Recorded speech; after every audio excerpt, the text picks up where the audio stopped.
Hello everyone and welcome back to the Common Sense Crypto channel. As with you always, this is Rich doing another video today on XRP. So I hope you're all having a wonderful day today wherever you are in this great world. We're gonna talk about XRP. You know, in my videos, I try to bring you as much news as I possibly can. I try to cram as much news into 10 or 15 minutes as I possibly can. Because most people, they pick one topic and they just talk about that one article for 10 minutes. So if you like the direction that I go in with my videos, definitely let me know in the comment section down below. Because sometimes I don't explain things as fully as I should, and then I end up going back and explaining it again. But definitely let me know in the comment section. This comes from Riz, and a lot of people don't realize it wasn't Gary Gensler that brought the Ripple versus SEC case. It was actually Jay Clayton. Jay Clayton is another Gary Gensler. They talk out the side of their necks. The hypocrisy is shocking. They deserve a jail cell. Brad Garlinghouse says, watching this clip makes my blood boil. The hypocrisy is shocking. CNBC should be calling him out for his bullshit. As a reminder, Jay Clayton brought the case against Ripple, me and Chris Larson, and left the building the next day. And remember Jay Clayton back in 2023 when he said, if we're not losing cases, we aren't suing enough businesses. This is total abuse of power. What did I tell you Gary is doing when it comes to crypto? He's throwing shit at a wall and hoping something sticks. Every once in a while, they get a shakedown of a company here and there, and the SEC gets money out of it. But then there's Ripple, who fought back against the SEC, spent a lot of money doing it. But here's what came out of that. Now, going forward, every time the SEC goes to sue a crypto company, they always cite the Ripple versus SEC case. And eventually, the Ripple test is going to replace the Howey test when it comes to crypto.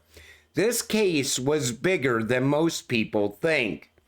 FBI arrest SEC Twitter hacker who posted fake Bitcoin ETF approval. Remember when that happened? When the Bitcoin ETF was approved and then we later found out it wasn't approved? Well, they finally caught the guy who did it. A press release from the U.S. Department of Justice has announced that 25-year-old Eric Council was behind the unauthorized takeover of the account. According to a statement from the U.S. Attorney's Office of the District of Columbia, the post led Bitcoin to spike by $1,000. Then later we found out it was fake. But you know, when it comes to these ETFs, honestly, I really don't think we need one for XRP. Because XRP has real world use case, real world utility. It's a lot different than Bitcoin. Ripple CEO says IPO is not a high priority. So it looks like Brad doubled down on this once again. He explained that most companies choose to go public specifically because they want to raise capital. However, Ripple has been fortunate to be in such a strong financial position. We have continued to make acquisitions. We've continued to invest in lots of different projects around crypto and around XRP. So it doesn't look like we're going to get an IPO anytime soon. And honestly, when that IPO happens, I think it's going to happen outside the United States first. Then there's this. October 2024 report from the World Economic Forum shows that Ripple, Stellar, and Circle are key steering committee sitting members of global digital asset regulations. The RLUSD will be highly regulated for global use. The World Economic Forum Insight Report, October 2024, Digital Assets Regulation. And you see it here. You don't see Tether on the list. That tells you everything you need to know. Because when the World Economic Forum doesn't see Tether as part of the future, you need to pay attention. The future is USDC and RLUSD, not USDT. And here's Brad talking about Tether. Take a listen. I doubt Tether may continue to grow, but I doubt it will have the same market share in 2 years, let's say. So I think there's an opportunity, and I think bringing more liquidity on chain, bringing more liquidity on the XRPL is good for everybody in the XRP ecosystem. So there's talks of stablecoin legislation around the corner in the United States. Do you think it's going to have a similar shakeup like it did, well, the EU regulations did, where Tether may lose some share here, and that'll be beneficial for RLUSD? Yeah, I mean, look, I think it'll be beneficial for all stablecoins that are compliance first, that take a regulatory first, a front foot towards regulation. I don't think RLUSD would be one example of that I think will do well, but not the only one. So I do think we will get legislation. Hard to know exactly when, but hopefully sometime the next year, given the election. It's hard to make predictions around that. So even Brad knows once regulations come, Tether has no place in the United States. He just didn't come right out and say it. But take notice, he said regulation first, compliance first. That shows you here in the United States, I think we will only see RLUSD and USDC going forward. But here's a fun fact. Ripple was minting 20% of all USDC. Take a listen to this. Ripple has been using stablecoins in our payment flows for years, and you've used Tether, we've used USDC. There's actually a point in time where our institutional flows represented 20. Because of that, we were minting 20% of all USDC. And so we're kind of looking at that. And then we look at what happened during the banking crisis, where USDC depegged by 7%. And, I kind of came to the conclusion there's an opportunity here, given that we are driving a lot of activity, a lot of velocity, a lot of liquidity, and the fact, frankly, that we have a very strong balance sheet, that we felt like there was an opportunity for Ripple to play. So think about that. They were minting 20% of all USDC.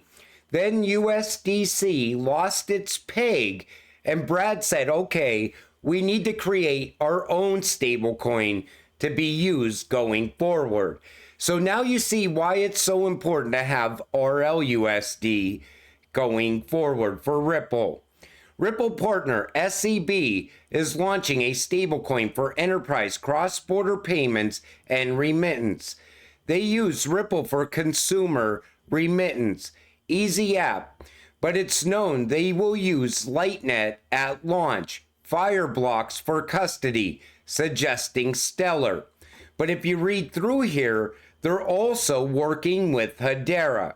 Like I've been telling you all along, it's not HBAR versus XRP or XRP versus XLM. This handful of cryptocurrencies are going to be working side by side going into the new financial system. And you're going to see even more ways that they're going to work together. We see it's like one massive network that's forming. Russia set to launch central bank digital currency for public use. Once again, Russia is saying that they will have their CBDC up and going by July 1st, 2025. You know what happens next. All of a sudden, every other country now has to start moving, start pushing ahead. Even the United States has to start pushing ahead with the CBDC now. Everybody always says, well, the US isn't going to do what the rest of the world is doing. This is the digital age. Everything is going digital. The US now has to play catch up with the BRICS. They have to play catch up with the UK, the EU, and the rest of the world. The path forward for the United States is a CBDC. XRP recently set a milestone by processing over 6.3 million transactions in 1 minute. showcasing its ability to handle large-scale transactions. So were they testing out Interledger Protocol? Or was this a test to see if Ripple can handle, if XRP can handle all the world's transactions? So it shows you that XRP is now ready. And I said it before, people used to argue, oh, XRP could only handle 1,500 transactions per second. Through Interledger Protocol, they can handle 1 trillion transactions per second. XRP is the future. U.S. Congressman Byron Donalds proposes crypto regulatory sandbox. Here we go. Like I've been saying all along, the U.S. now has to play catch up. He said what the industry really needs is a regulatory sandbox. You guys make the rules because the industry is going to change so fast over the next 5 years. He pointed out that the current regulatory authorities are not very innovative enough to match the advancement of technology, hence the need for a shift in the system. I think what we're going to see is the U.S. rush to get regulations in place. First stablecoin, then crypto. And I think they already have crypto regulations. I think there's going to be global crypto regulations going forward.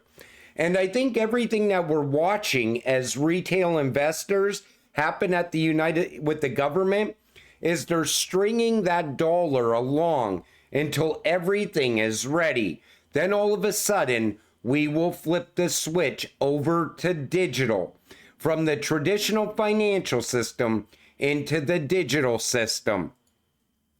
Here's Brad Garlinghouse once again.